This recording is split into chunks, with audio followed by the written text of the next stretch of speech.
To kick off today, we think we have a great agenda. We spent a lot of time trying to make sure to cover a trend that we think is the most fundamental trend that's going on right now in media, which is to understand how do consumers use 4 screens. Mobile in the U.S., the total number of subs is now about 303 million at the end of last year. That's up about 26 million from the prior year. 83% of U.S. adults now own cell phones. People without conventional phone lines are about 32 million, or almost 27%. You have 85 million household subscribers to broadband. 78% of U.S. adults now use the internet someplace, whether it's at home or at work. So this has become ubiquitous. A heavy user is a heavy user. This is really important when we're working on media plans and reach and frequency and not pounding people over the head, but also realizing there are multiple ways to reach someone with frequency, not always in the same medium. People are using different platforms at different times for different purposes. Our goal is to tell them about all the different places they can get our content and then let them decide how and when they want to connect with us. 537,287 words from Mr. Tolstoy. In this 3-volume thing, 615 pages. Now let's consider access to this anywhere you want it. So where am I going to find devices where I also never lose my place? Access wherever I want it, whenever I want it. Well, what I've been doing here is actually reading this on 3 devices. What makes this work is total interoperability of content across all of them. They're disparate, different devices. I can sync them. I never lose my place. It's always there. Now we're talking about video, so why the hell do we care about this? Well, we care about it because we're all getting conditioned to any device, anywhere, without losing your place, one set of rights across everything. Now, the average daily multi-platform user went to 2.3 platforms. We know that they're consuming beyond just TV or beyond just video online. And I want to talk about this evolution in this whole screen process and how that is in many ways changing consumer experience and on top of it allows us to have an opportunity that was just absolutely impossible to have even a couple of years ago. Sight, sound, and motion to tell stories still really touches our senses and our soul, and it's crucial to making a connection with consumers. That recent data from Nielsen showed that campaigns that served across all 4 screens were 50% more effective for brand awareness than TV alone. And I wanted to call out T-Mobile. They knew that people would educate themselves online, but ultimately need to get in-store to feel the product before they bought it. So they ran location extension ads with expandable maps that allowed people to see a phone number or get directions, but really to drive traffic in-store.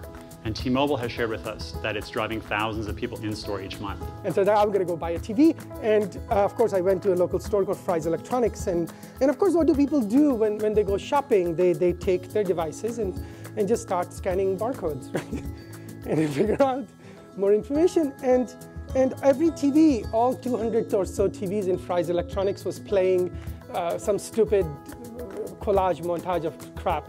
And I walked by one TV, this big TV, and it was an LG TV. It had a white screen and a Q code on it, and QR code. And what the LG TV, it had a line of text that says, scan this QR code in order to read the reviews of this television.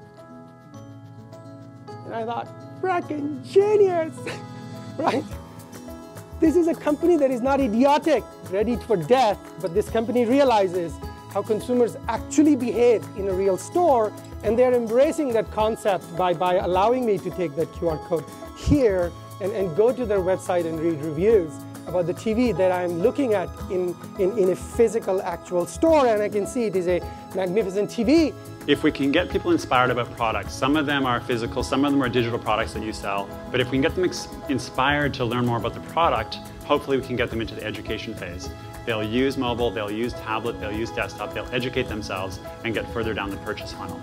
And notice the genius of T-Mobile. Right? They were smart enough to even upload their addresses into Google. So it actually tells me how far I am from the T-Mobile store. And I can click on that little map and get driving directions to it and start driving right now.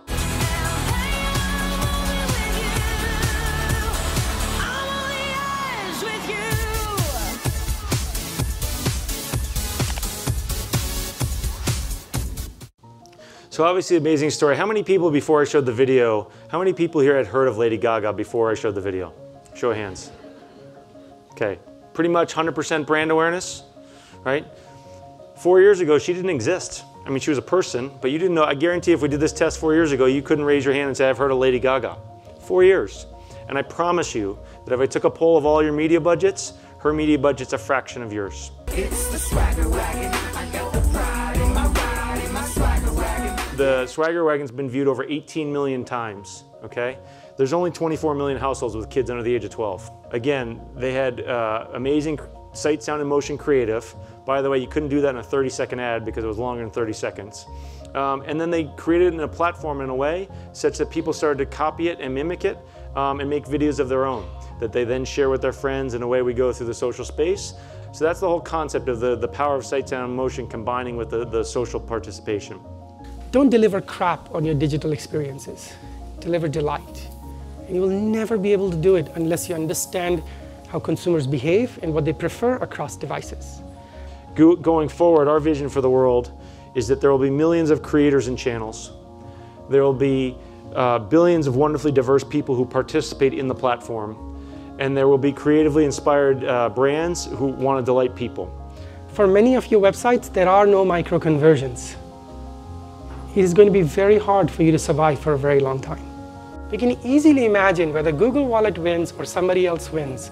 You as marketers will have a capacity to understand consumer behavior across devices, across platforms, across the real and the fake world, and then make even smarter decisions than you are able to today.